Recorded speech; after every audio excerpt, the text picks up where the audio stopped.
Hello everyone, good to be with you. We start off in Goodwood where we join Sipa Kema, who's tracking a story of a hijacked building. Sipa, good to speak to you.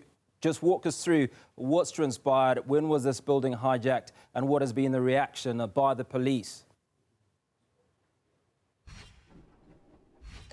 Well, to tell you, Hugo, that we've been speaking to some of the residents and some of the people that are occupying this property had actually informed us that some of them have been living here since 2015, some even longer than the 10 years that they have been living on this property. They were also telling us how when they first arrived, the property was not in good condition, and they have decided to then fix it up because they saw a vacant building and some of them were living on the street, and they decided to fix up the house right behind me. So this is the property in question, Hugo. As you can see, if you look closely enough, you'll find that there are bags right by the door. Now, those bags is some of the people have decided to pack their belongings, their personal belongings, just in case the private security officials that are here go inside. But they're also doubtful that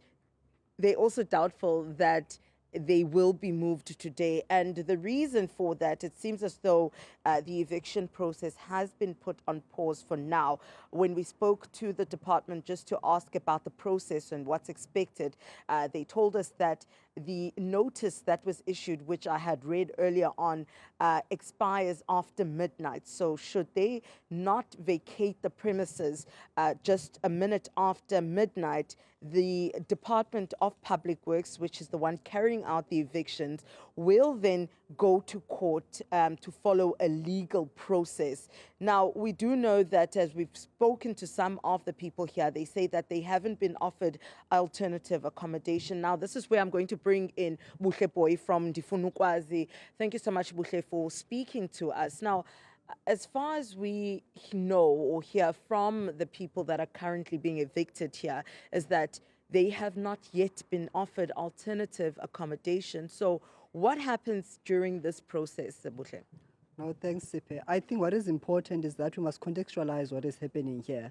Early in the year, Minister Dean McPherson, who's the Minister of Public Works, released public properties that are underutilized out for private tender.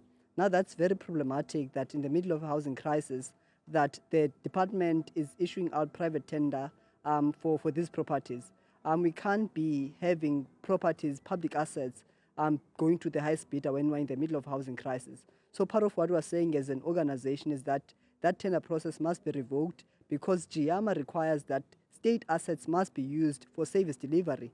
Now, selling public land for private tender, which will ultimately end up in private hands, and these developments that will happen in these properties will be exclusionary.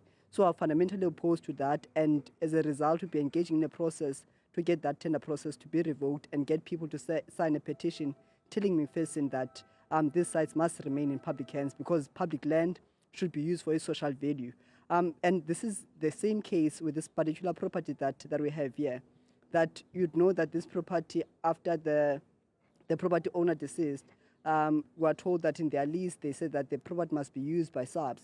And subs didn't utilize the property for a long duration, and the property was then leased for commercial use. So this seems to be the modus operandi of the Department of Public Works, where they use public assets and use them for commercialization and for private use. And that can't be how the state land and state assets are utilized.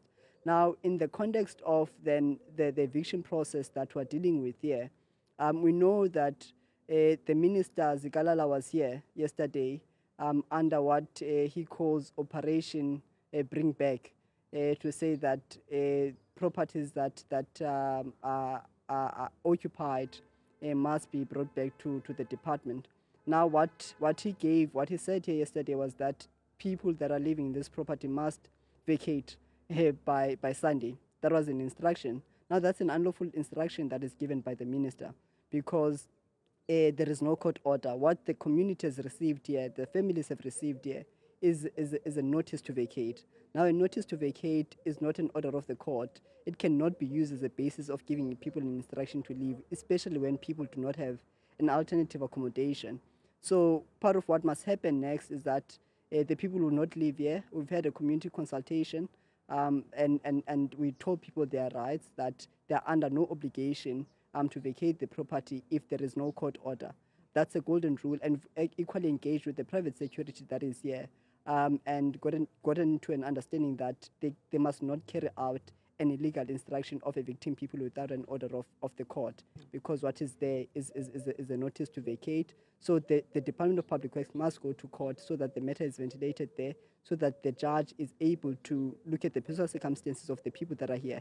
And the municipality must be cited on those papers so that they provide an alternative accommodation for these communities. All right, thank you so much. That's Buhle Booi, head of campaigns at Ndifuna Ukwazi. There, Hugo, of course, giving us an outline starting from how they believe that the buildings are being utilized, but also the process currently with the eviction of this property in Goodwood, that it needs to follow the legal processes, which is what the department told us later on via text, telling us that they are going to start now with the legal processes. Now that eviction notice, it was a notice to vacate the premises. Now they will then go and try to get a court order so that they're able to evict the people that are occupying the property. And that is after midnight, should the people not vacate the premises. That's the next step that the Department of Public Works says that they will start with. Hugo. Siba, give us a background, if you will, of how many families are occupying this particular house. You also indicated that some of them have been there as long as 10 years.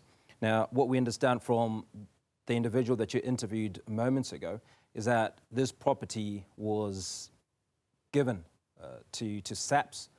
Does SAPS own the property, or is it still owned legally by the individual who owned it at the time? Well, what we do know, according to the department, as well as the Deputy Minister Zikalala, who was here on Friday, the property was given to the South African Police Services by Claire Bolton, who owned this property. Now, the reason for actually leaving this property to SAPS was so that SAPS has a property that's going to assist them in the fight against drugs within the neighborhood. But however, it was not utilized by SAPS. So it does belong to the government. And as far as the notice to vacate says that this building is owned by the Department of Public Works, so owned by government, hence it's owned by the Department of Public Works, and hence the evictions are being carried out by the Department of Public Works and not the city of Cape Town, as the building now belongs to government. Now, as you mentioned, Hugo, that there are people, there are families that are living here, and they've been living here for quite a long time. I'm talking about some saying that even before 2015, before 10 years, they've been living here. There are children that are here. There are babies here as well. And that's when the alternative accommodation then would have assisted these families so that when they vacate these premises, they know where they're going. I mean, the one lady that we spoke to, Lawrence Souls, was telling us that she used to live on the streets, but when she came here and found a piece of property or her own room that she can occupy here, she has been off of the streets because she's not working. She cannot work as well because she's got a criminal record. Then you have a lady who's a double amputee, whose family is not assisting her at all.